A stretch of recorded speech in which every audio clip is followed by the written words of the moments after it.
El libro negro de la humanidad, crónica de las grandes atrocidades de la historia. Matthew White. Aviso importante a los audiolectores.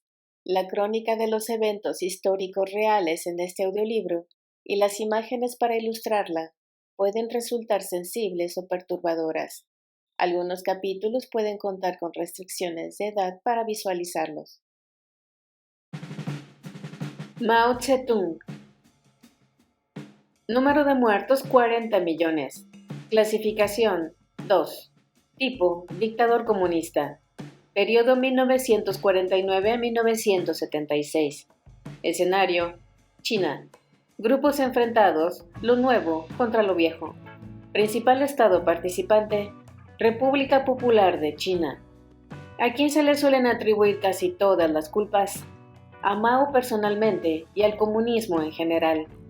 Otro aspecto negativo: República Popular demente. Igual que la mayor parte de las personas que hicieron del siglo XX una época tan peligrosa en la que vivir, la vida de Mao Zedong está entretejida con varios otros de mis 100 mayores multicidios. Pero Mao aparece en el número 2 de mi lista solo porque gobernó China durante un cuarto de siglo. Los estragos que causó en el interior de un solo país hacen de Mao, casi sin lugar a dudas, el individuo más mortífero de la historia.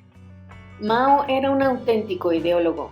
En lugar de sentarse a disfrutar de su posición de amo absoluto de todo lo que tenía a su alcance, siempre estuvo enredando con el funcionamiento de su país, una manera de actuar que evidentemente lo convirtió en un personaje mucho más peligroso que el dictador que se limita a sacar tajada de los contratos del gobierno o que se lleva a la cama a las esposas de los lacayos ambiciosos.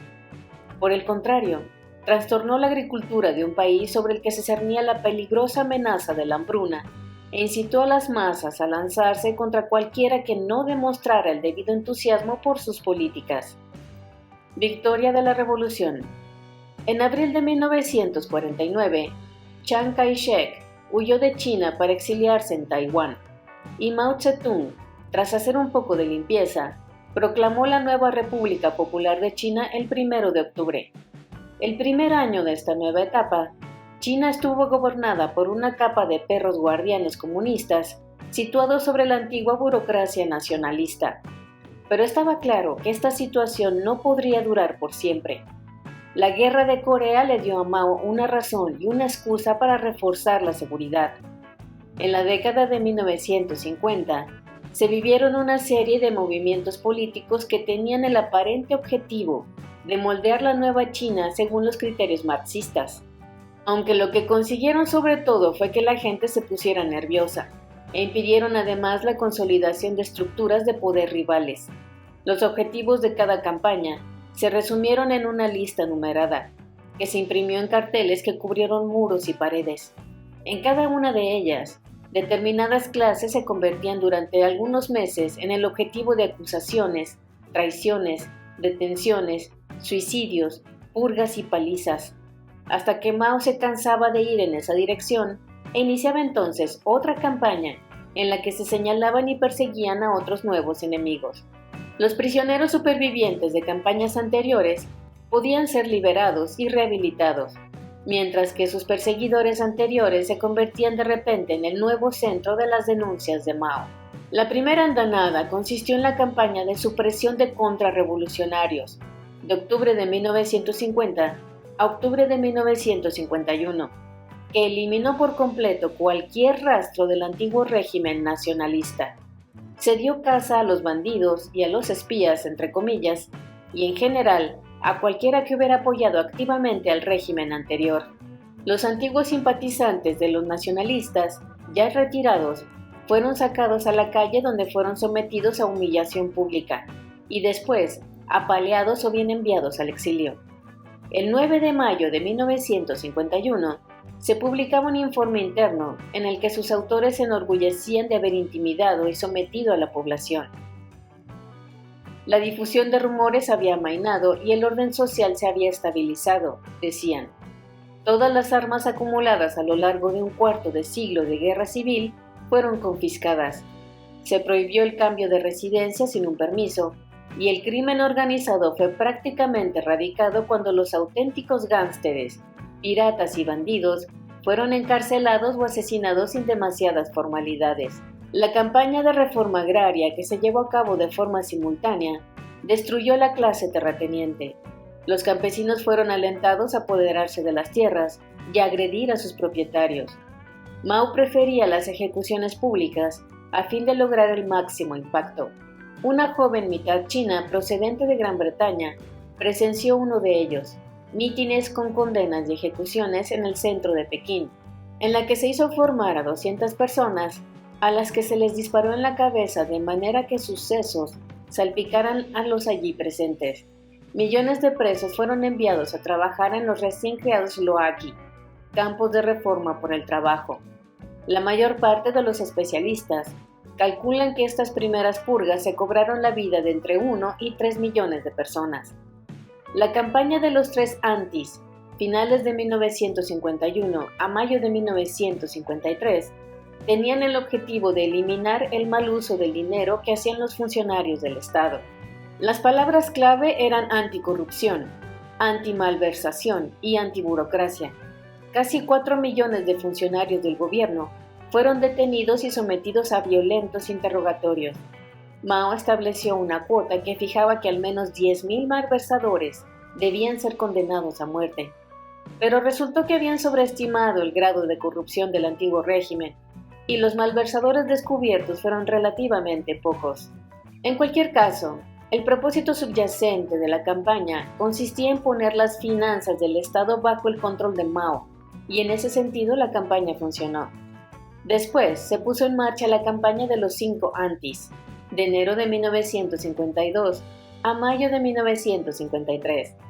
Los empresarios fueron acusados colectivamente de debilitar la integridad fiscal del Estado, al mismo tiempo que los comunistas procedían a erradicar, primer anti, la evasión fiscal, segundo anti, los sobornos, tercer anti, la prevaricación en los contratos del gobierno, cuarto anti, los robos de información económica privilegiada y quinto anti, los robos de propiedades del gobierno. Al principio los empresarios fueron obligados a asistir a sesiones de crítica en grupo, en cuyo transcurso se les alentaba a confesar sus crímenes y denunciar a sus rivales. Después, los comités de obreros desfilaron con tambores y pancartas para alentar a más acción, y los empresarios fueron obligados a asistir a reuniones públicas en las que se les podía insultar un poco más. Algunos de ellos serían asesinados en el acto, y la humillación, los insultos y el acoso empujaron a muchos otros al suicidio. La campaña de las 100 flores. En febrero de 1956, 3 años después de la muerte de Stalin, el nuevo líder de la Unión Soviética, Nikita Khrushchev, se sintió lo bastante seguro en el poder y denunció la represión stalinista. Mao decidió superarle. En febrero de 1957, lanzó una invitación clara alentando las críticas al partido y al rumbo que estaba tomando la sociedad china. «Dejad que florezcan 100 flores», anunció, pidiendo al pueblo que diera rienda suelta a las nuevas ideas.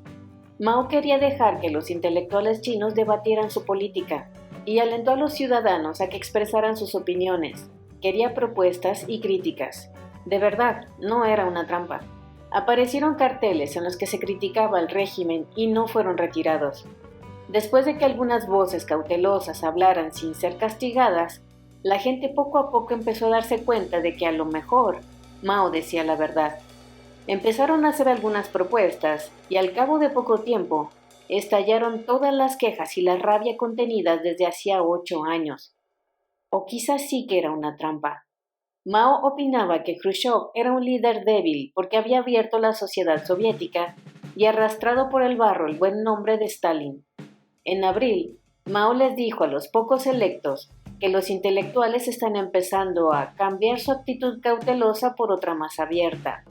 Un día el castigo caerá sobre ellos. Lo que queremos es que hablen. Debéis armaros de paciencia y dejarles que ataquen. Dejad que todos esos diablos y serpientes nos maldigan durante unos cuantos meses. Más tarde añadiría, ¿cómo íbamos a coger a esas serpientes si no les dejábamos salir de sus guaridas? Lo que queríamos era que esas crías de tortuga, esos bastardos, asomaran la cabeza y pedorrearan, para poder atraparlos. Los críticos de Mao sostienen que ese fue su diabólico plan desde el principio. Sus defensores explican que al principio sus intenciones eran honradas, pero que los insultos le sorprendieron y, francamente, cuando la gente empezó a meterse con él, le dolieron un poco y por eso los castigó. Yo no veo en qué esto puede ser mejor que el concepto de lo tenía planeado desde un principio. A las 100 flores les pasó por encima la segadora de la campaña antiderechista que se inició en junio de 1957. Ahora que el gobierno podía identificar con precisión quiénes eran los descontentos, la clase intelectual ya podía ser purgada. Los científicos, por supuesto, y en especial los físicos nucleares, quedaron exentos, pero cualquier otro que se hubiera manifestado en contra del régimen fue enviado a los campos de trabajo a cortar madera o a extraer minerales radioactivos de las minas. Mao aprovechó además la campaña antiderechista para debilitar a los miembros de su círculo más próximo, que se estaban consolidando peligrosamente en sus cargos. Alentó a los fanáticos a cuestionar la lealtad de los moderados en los escalafones más altos del poder. Bajo la presión que borboteaba desde abajo, los antiguos aliados como Chu Enlai y Liu Kai-ki se vieron obligados a rebajarse frente al Congreso del partido y fueron abandonados y criticados por sus amigos y aliados. Aunque no fueron purgados, habían sido destruidos, y Mao había quedado a salvo durante algún tiempo de sus tejemanejes. Estilo de vida. Mao aprovechó al máximo su posición de amo y señor de la cuarta parte de la humanidad. Disfrutó de pelotones de bellas mujeres elegidas para su disfrute personal. Se hizo construir más de 20 mansiones rurales. Algunas montañas y orillas de lagos fueron cercados y vallados para su goce personal, y en cada ciudad se adoptó la costumbre de tener siempre a disposición de Mao una opulenta finca. La falta de higiene de Mao era notoria. Prefería vestir ropa vieja y cómoda y acabaría imponiendo su estilo de vestir a todo el país. Nunca se cepillaba los dientes, sino que se enjuagaba la boca con té y luego masticaba las hojas. Sus dientes estaban cubiertos por una partícula verde. Los tenía algo sueltos y le bailaban en las encías, que solían supurar a causa de las infecciones. Se ha dicho que no se bañó en 25 años. Una pérdida de tiempo, lo llamaba él. Preferiría que un sirviente le limpiara con una toalla caliente. Si no se bañaba no era porque sintiera aversión al agua. A Mao le encantaba nadar, aunque fuera entre los residuos del alcantarillado que flotaban en los ríos más contaminados. Disfrutaba en especial nadando en piscinas privadas rodeado de sus pelotones de sensuales mujeres desnudas. Política exterior. Al llegar el año 1953, China había quedado limpia de todos los extranjeros, excepto los soviéticos. Los misioneros habían sido ahuyentados, los maestros, periodistas y comerciantes expulsados, y los médicos y los ingenieros habían huido. Los turistas no se atrevían a ir a China y durante los siguientes 20 años, China iba a quedar cerrada al escrutinio de los extranjeros. Mao era una bomba de relojería descontrolada en el escenario mundial. Naciones Unidas y Occidente siguieron reconociendo al gobierno nacionalista fugitivo de Taiwán como el gobierno legítimo de China hasta la década de 1970. Y no se trataba solamente de obstinación de los capitalistas. China rechazó de plano la propuesta de los británicos de reconocer el gobierno de la República Popular porque el Reino Unido se negaba a poner fin de forma tajante a sus relaciones con Taiwán. En 1950, Mao arrojó un par de millones de soldados a la guerra de Corea contra Naciones Unidas, Estados Unidos y el Reino Unido. La última guerra en toda regla declarada entre grandes potencias de la historia hasta el momento. Entre los cientos de miles de chinos que murieron en esa guerra se encontraba uno de los hijos de Mao. Tras la muerte de Stalin en 1953, Mao había empezado a alejarse también del bloque comunista. En 1964, después de un inmenso trabajo de investigación que engulló una ingente cantidad de recursos económicos, los chinos hicieron estallar una bomba atómica. En 1969, China se ensarzó en una pequeña guerra fronteriza contra la URSS. Enfrentado a la primera guerra declarada entre potencias nucleares, el mundo contuvo el aliento hasta que los combates terminaron sin mayores percances y sin que nadie fuera atomizado. El resultado de todo lo anterior fue que durante muchos turbulentos años, el país más poblado de la Tierra estuvo en efervescencia y apartado del mundo. Una nación secreta, xenófoba y fanática, que tenía a su disposición el arma más poderosa jamás conocida por la humanidad. El gran salto adelante. A partir de 1958, Mao intentó superar instantáneamente y por la gracia de Mao, la producción industrial del resto del mundo. Les aseguró a sus preocupados asesores que China tenía suficientes alimentos, más de los necesarios en realidad, o demasiados, y que los campesinos podían ser reasignados al trabajo en las fábricas. La teoría comunista desconfiaba de los campesinos. Los consideraba demasiado atrasados para comprender las fuerzas históricas en acción en una revolución, y demasiado tímidos para desembarazarse de sus cadenas. Convertirlos en auténticos proletarios industriales profundizaría la revolución. Mao fusionó y agrupó los pueblos agrícolas y los convirtió en gigantescas comunas. Todas las propiedades privadas, las tierras, los animales y las casas, e incluso los árboles, debían ser entregadas a la comuna. Una casa familiar podía ser desmantelada para obtener piezas de repuesto si se consideraba necesario, y los residentes tenían que comer en las cantinas comunales en lugar de hacerlo en sus casas. Toda la población de China fue obligada a vestir los insulsos y holgados uniformes Mao que ocultaban cualquier individualidad. Durante un tiempo, Mao intentó romper las familias y hacer que todos los habitantes de la nación vivieran en barrancones separados por edad y sexo. Mao, convencido de que las cifras de producción del hierro y del acero constituían la auténtica medida de la fortaleza de una nación, decretó por tanto que todos los chinos debían ponerse a producir acero y doblar la producción nacional en un año. Si no había ninguna fábrica a la mano, debían fundir el metal en su casa. Para cumplir con las arbitrarias cuotas de producción de acero, las comunas fundieron las herramientas metálicas, los utensilios de cocina, los clips para el cabello y los picaportes de las puertas. Gracias a este gigantesco esfuerzo, la producción de acero se incrementó de 5.3 millones de toneladas a 10.7 millones de toneladas en un año. Pero las fundiciones de acero existentes ya habían producido cualquier cosa que pudiera tener alguna aplicación. 3 millones de toneladas del recién fabricado acero carecían de cualquier utilidad.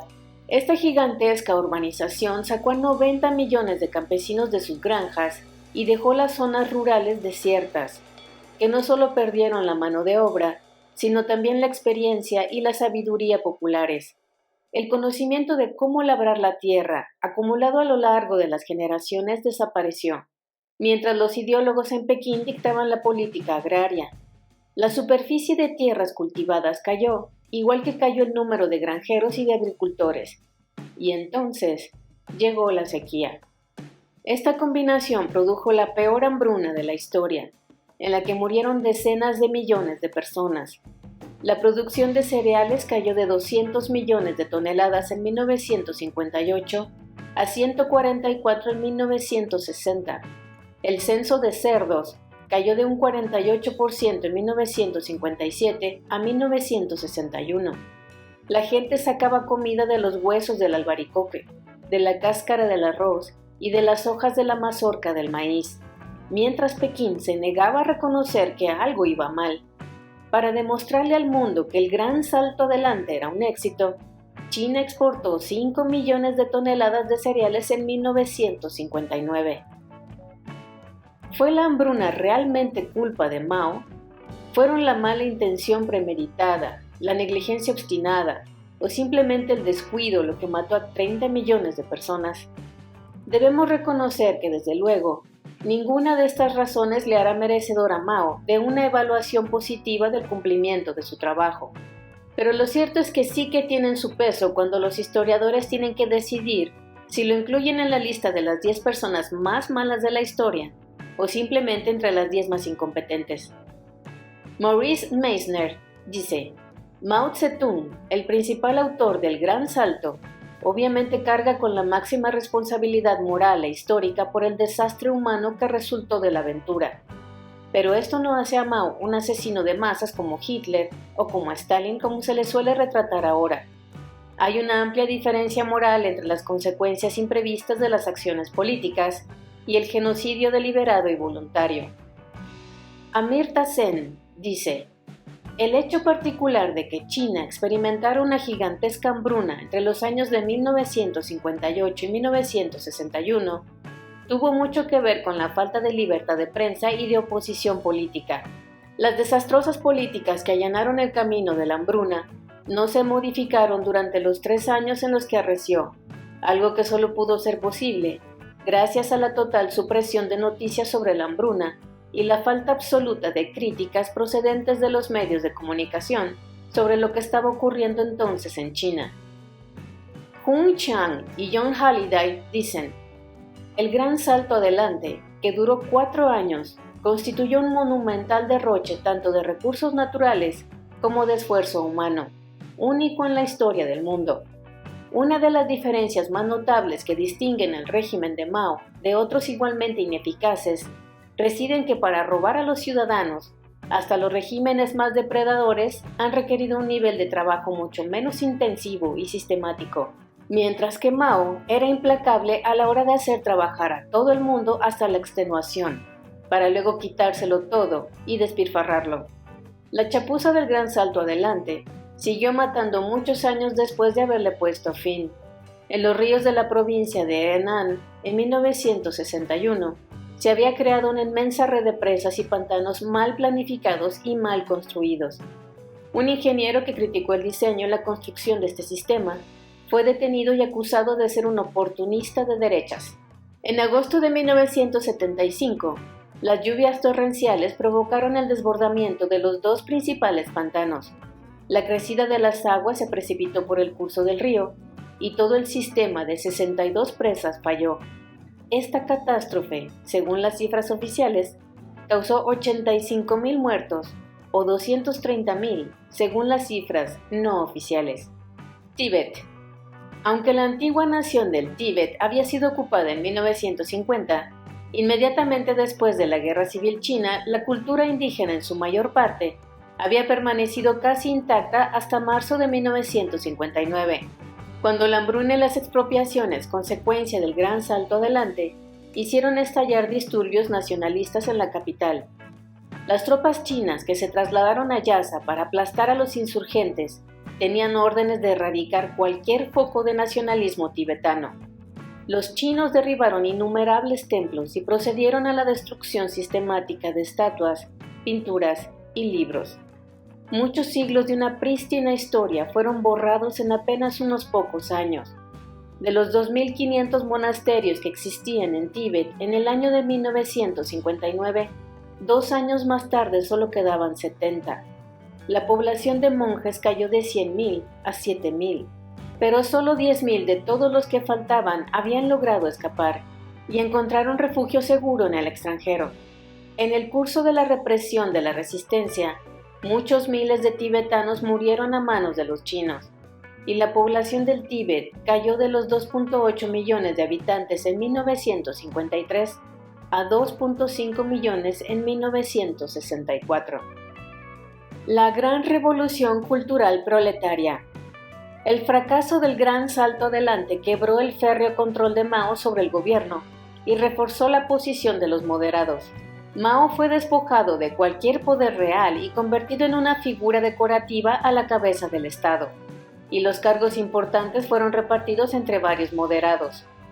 Liu Shaoqi asumió la jefatura del Estado y Deng Xiaoping la Secretaría General del partido. En lugar de resignarse a aceptar su jubilación forzada, Mao utilizó la única arma que todavía le quedaba, su dominio espiritual sobre el pueblo chino.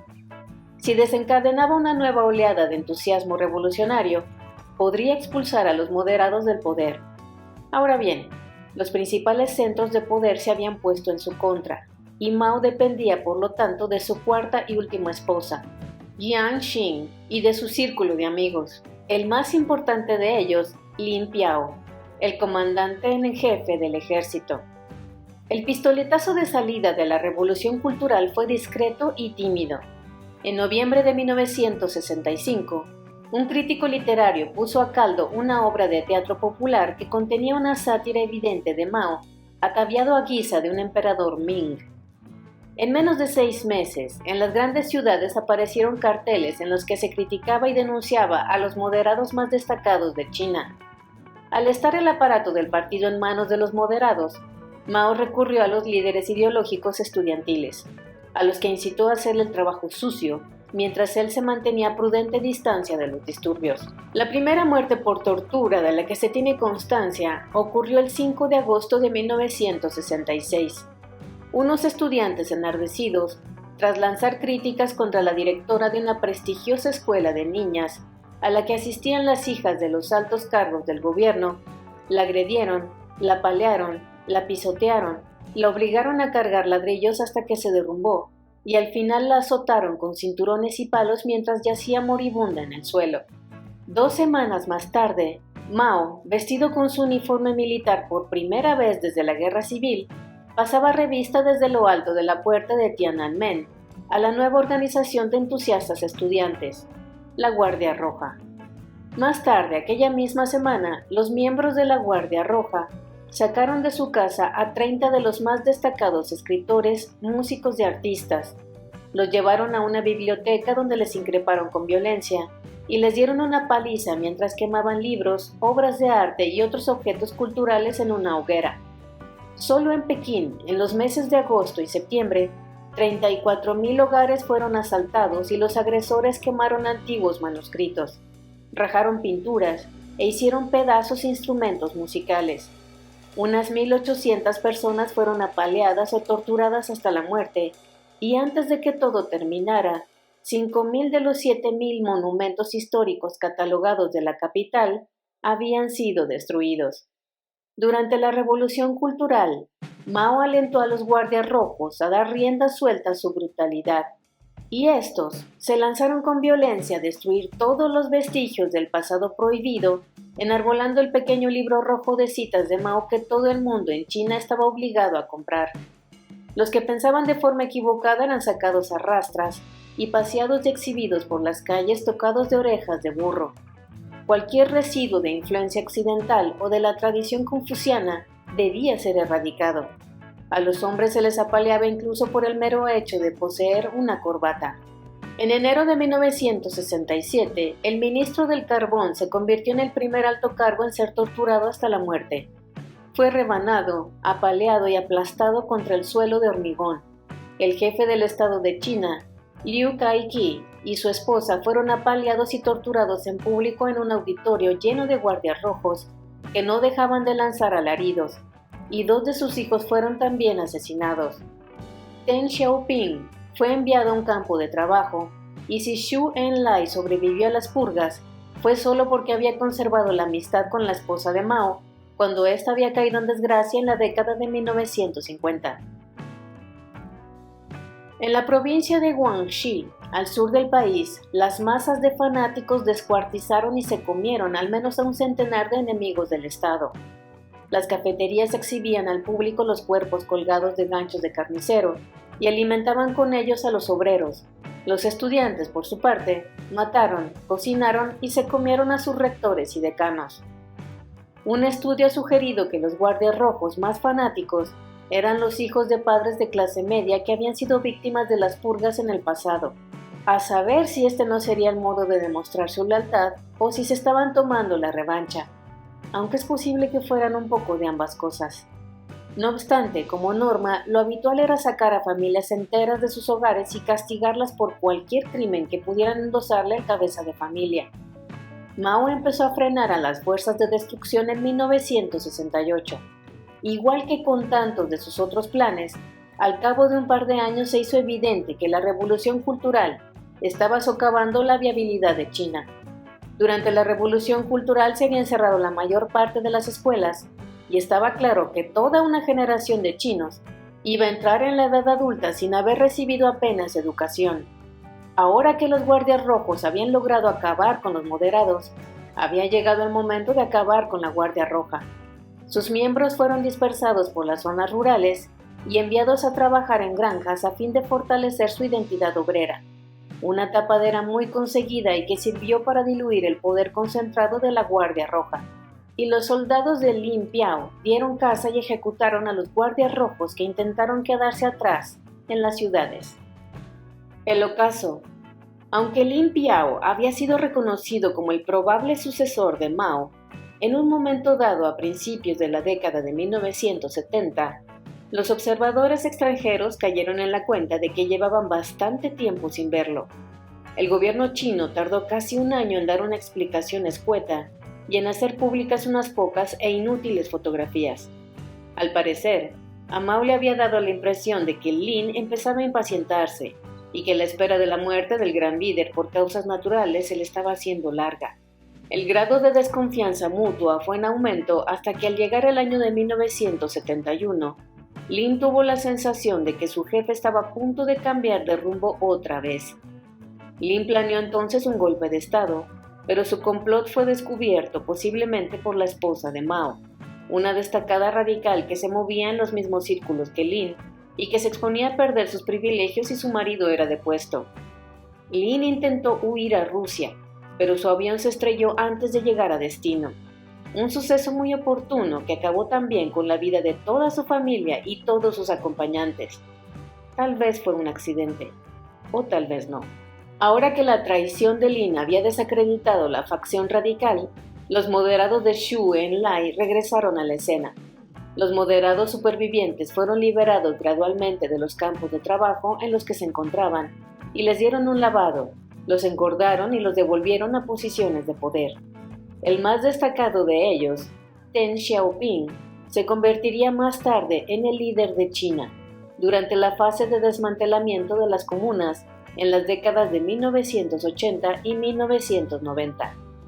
La facción radical, ahora liderada por la esposa de Mao, Jiang Qing, perdió su preeminencia, aunque mientras Mao siguiera vivo, sus miembros estaban a salvo. Ahora bien, poco tiempo después de la muerte de Mao, sus miembros, conocidos como la Banda de los Cuatro, serían encarcelados. A principios de la década de 1970, la edad había hecho mella en Mao, que se retiró de la vida pública a pasar su época de senilidad. Y tampoco se le vio que si de vez en cuando no le hubieran sacado de su retiro y lo hubieran exhibido ante las cámaras, se habría llegado a dudar incluso de que siguiera vivo. Su régimen fue tirando un par de años más por inercia a la espera de su muerte, que ocurrió por fin en 1976. Número de muertos.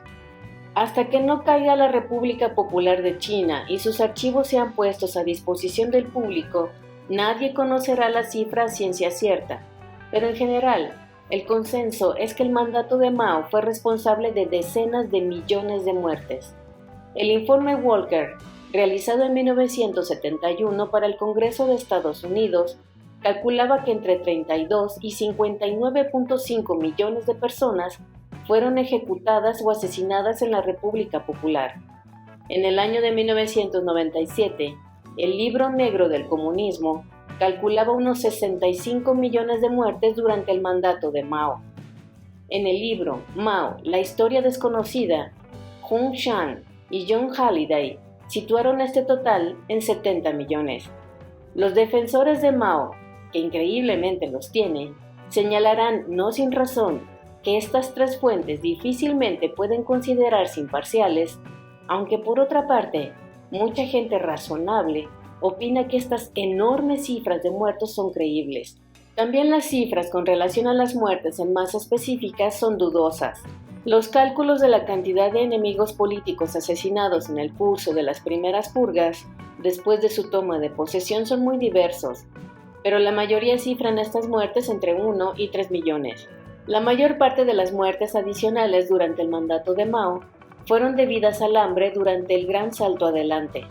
Jasper Becker cita diversos estudios que cifran el total de muertos por la hambruna en cualquier lugar entre los 19 y los 46 millones, pero señala los 30 millones propuestos por Judith Bannister como el cálculo más fiable que tenemos.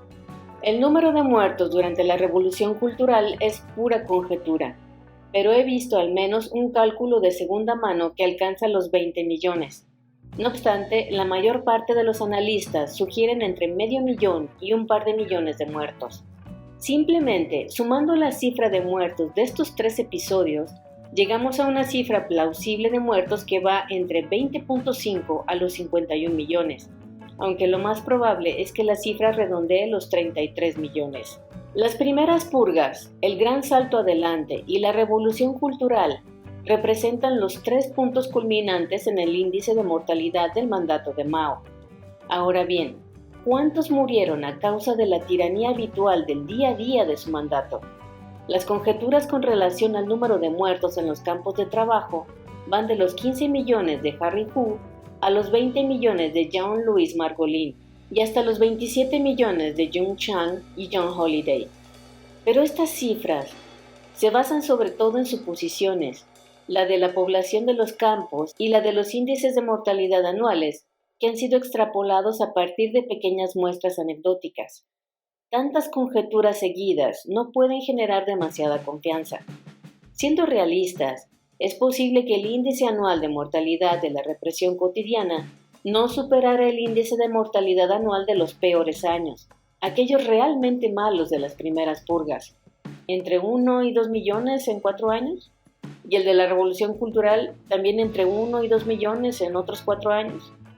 Eso significa que deberíamos suponer bastante menos de medio millón de muertos en cada año de poco movimiento en materia de muertes, lo que nos daría, como mucho, 9 millones de muertes adicionales no vinculadas a los entre 1.5 y 5 millones de muertes ocurridas en el transcurso de los grandes movimientos a los que hacemos referencia más arriba. En resumen, la conjetura más acertada sería la cifra de 30 millones de muertos por la hambruna, a los que hay que sumarle quizá unos 3 o 4 millones de personas ejecutadas, masacradas, empujadas al suicidio o muertas en la cárcel en los años de los grandes movimientos. Y también tal vez el doble de esa cifra para abarcar las purgas menores y los campos de la muerte. Un total alrededor de 40 millones.